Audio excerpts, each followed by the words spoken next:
hello लोगोफोर दिनै मोनसे गोदान भिडिअ नोंथांमोनखौ जोबोर बरनाय थाबाय स' बिदिब्ला दिनैनि बे भिडिअनि गेजेरजों लानानै फैनाय जादों अरुण'दय आसनिनि जे नाम लिस्ट बे नाम लिस्टखौ माबोरै नायनाय जायो आरो बे नाम लिस्टखौ नोंथांमोना डिस्ट्रिक्ट वाइज फारि नायनानै लानो हागोन बेबो गावनि मबाइलजोंनो नाथाय बेखिनियाव नोंथांमोननो फोरमायनानै होखानो सानदों जे बिटिआरनि मोनब्रै जिल्लानि जे मुं लिस्ट बे मुं लिस्टखौ नोंथांमोना दा बेवहाय नायनो हानाय नङा मानो होनोब्ला नोंथांमोना मिथिखागौ बिटिआर ओनसोलाव अरुण'दय आसनिनि फर्म लानाय हाबाफारिया दाबो सोलिगासिनो दङ थेवबो नोंथांमोना इयुनाव नायनो थाखाय भिडिअखौ नायनानै बुजिनानै लानो हागोन स' बिदिब्ला माबोरै नायो बबेयाव नायो राङा माब्ला हाबगोन बेफोर गासैखौबो बे भिडिअनि गेजेरजों नोंथांमोननो आबुङै फोरमायनानै होनाय जागोन बिदिब्ला भिडिअखौ एसेबो स्किप खालामालासे जोबजासिमल' नायलांबाय थादो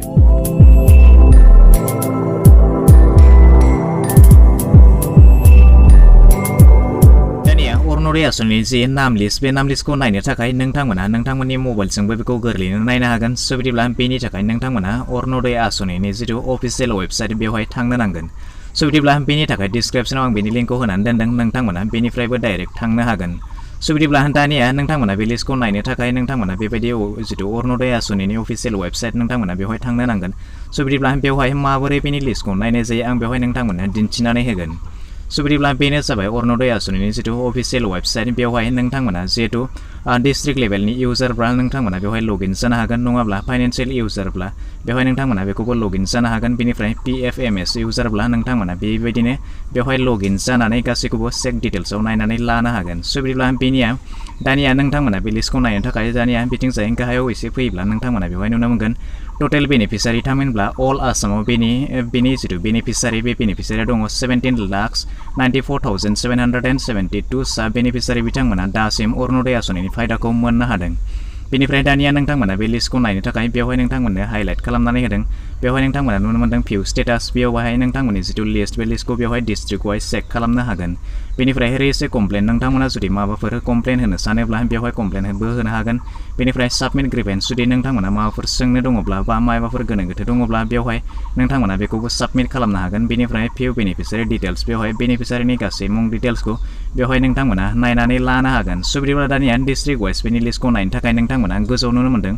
भिउ स्टेटास बेवहाय क्लिक खालामनानै होब्लानो जाबाय बेबायदि क्लिक खालामनानै होनायनि उनाव नोंथांमोना बेवहाय नुनो मोनदों बेबायदि डिस्ट्रिक्ट वाइज बेनि लिस्टआ ओंखारनानै फैगोन दानिया नोंथांमोना बेवहाय गावबागाव डिस्ट्रिक्टनि नाम लिस्टखौ बेवहाय चेक खालामनानै लानो हागोन स' बिदिब्ला बेवहाय नोंथांमोननो फोरमायनानै होखादोंमोन जे बिटिआरनि मोनब्रै जिल्ला बाक्सा चिरां क'क्राझार आरो उदालगुरि बे मोनब्रै जिल्लानि मुं लिस्टआ बेवहाय ओंखारनानै फैयाखै नोंथांमोना बेवहाय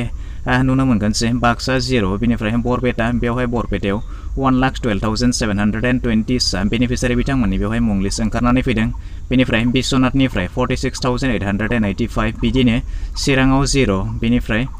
नोंथांमोना बिदिनो हजाय जरहाट कामरुप मेट्र' कार्बि आंलं करिमगन्ज क'क्राझाराव 0 बेबायदिनो नोंथांमोना गावबागाव डिस्ट्रिक्टनि नाम लिस्टखौ अर्थात बेनिफिसारि नाम लिस्टखौ बेबायदिहाय चेक खालामनानै लानो हागोन स' बिदिब्ला दानिया नोंथांमोना बेनि जिथु लिस्ट बे लिस्टखौ नायनो थाखाय बेवहाय साप'ज नोंथाङा बबे जिल्लानि गावबागाव जिल्लाखौ बेवहाय सेलेक्ट खालामनानै नोंथांमोना बेवहाय क्लिक खालामनानै होब्लानो जाबाय बेबायदिनो नोंथांमोना बेथिंजाय नुनो मोनदों आगदाथिंजाय बेवहाय राइट दङ नोंथांमोना बे एर'आव क्लिक खालामनानै होब्लानो जाबाय बेवहाय क्लिक खालामनानै नोंथांमोना बेवहाय नुनो मोनदों फाइनालाइज बेनिफिसारि इन काछार बे जाबाय काछार जिल्लानि स' बेवहाय दानिया नोंथांमोना नोंथांमोननि serial number beneficiary ID number थामहिनबा अरुण'दय आसनिनि जिथु एप्लाइ खालामनाय आइडि नाम्बार नोंथांमोना बेखौबो चेक खालामनो हागोन बेनिफ्राय बेयाव नोंथांनि नामजों लोगोसे एसे गाहायाव नोंथांमोना बे एर'आव क्लिक खालामनानै होयोब्ला नोंथांनि गासै डिटेल्सआ बेवहाय ओंखारनानै फैगोन स' बिदिब्ला बिनि उनाव नोंथांमोननि जिथु LSC थामहिनबा नोंथाङा बबे समस्थिनि बेखौबो नोंथांमोना बेवहाय चेक खालामनानै लानो हागोन बेनिफ्राय नोंथाङा बबे बेंकनि एकाउन्टजों बेवहाय बेखौ एप्लाइ खालामदोंमोन बेफोर गासै डिटेल्सआ बेवहाय ओंखारनानै फैगोन लोगोसे नोंथांनि IFSC क'ड बेफोरबायदि गासै डिटेल्सखौ नोंथांमोना बेवहाय चेक खालामनो हागोन बेनि उनाव नोंथांमोननि लिस्टआ जुदि बेवहाय गैयाब्ला नोंथांमोना बेवहाय नुनो मोनदों नेक्स्ट बे नेक्स्टआव नोंथांमोना बेवहाय क्लिक खालामनो हागोन नङाब्ला नोंथांमोना बेवहाय पेज नाम्बार होनानैबो बेफोर गासै डिटेल्सखौ अर्थात नोंथांनि नामखौ बेवहाय चेक खालामनानै लानो हागोन स' बिदिब्ला बेबायदिनो बेवहाय काछार डिस्ट्रिक्टनि लिस्टआव दङ 10टा पेज दङ नोंथांमोना बे 10टा पेजआव नोंथांमोना नोंथांनि नामखौ बेवहाय गोरलैनो चेक खालामनानै लानो हागोन बेवहाय नोंथांमोना मोनसे अप्शन नुनो मोनदों बे जाबाय रेज ए कमप्लेन दानिया बे रेज ए कमप्लेननि गेजेरजों मा खालामनो हायो बेवहाय नोंथांमोननो फोरमायनानै होनो सानदों जे बेवहाय नोंथांमोना नुनो मोनदों बे जाबाय अरुण'दय आसनिनि बेनिफिसारि थामहिनबा मोनगिरि बिथांमोननि मुं फारिलाइ स' बेनिनो आगदाथिंजाय नोंथांमोना एसे फैयोब्ला बेवहाय नुनो मोनगोन गोमो गाबनि बक्सआव लिरनाय दङ रेज ए कमप्लेन दानिया बे रेस कमप्लेननि गेजेरजों मा खालामनो हायो बेवहाय नोंथांमोननो फोरमायनानै होनो सानदों जे सोरबाफोर जुदि मोनगिरि नङै थामहिनबा एलिजिबिलिटि गैयै सोरबा सुबुङा जुदि अरुण'दय आसनिनि फायदाखौ लागासिनो दङब्ला बेबायदि थासारियाव नोंथांमोना बिथांनि सायाव कमप्लेनबो होनो हागौ स' बेनिब्ला बिनि सिगां सिगां नोंथांमोना बेखौबो मिथिनानै लानांगोन जे नोंथाङा बिथांखौ बेसेबां मिथिगौ आरो बेसेबां आबुङै नोंथांमोना बिथांनि सायाव डिटेल्सै मिथिगौ बेनि फारसेबो नोंथांमोना एसे साननानै नायनो नांगोन आरो नोंथांमोना जुदि नोंथांनिब्ला नाम लिस्ट दङब्ला बेबायदि थासारियाव नोंथाङाबो बेखौ एसे साननानै नायनाया गोनां मानोना बेवहाय जुदि नोंथाङा कमप्लेन होदोंब्ला बेबायदि थासारियाव नोंथांनि सायावबो बिथाङा थामहिनबा सरकारथिंजायनिफ्राय नोंथांखौबो नायबिजिरनाय जागोन स' बेखायनो नोंथांमोना जुदि सोरखौबाफोर बेबायदि थासारियाव जुदि कमप्लेन होनो गोसोब्ला नोंथांमोना सानै हयैसो बेखौ कमप्लेन होनो हागोन स' बिदिब्ला नोंथांमोना मिथिबाय जानांगौ रेस कमप्लेननि खामानिया मा बिदिब्ला नोंथांमोनाबो जुदि सोरखौबा बेबायदि नुयोब्ला थामहिनबा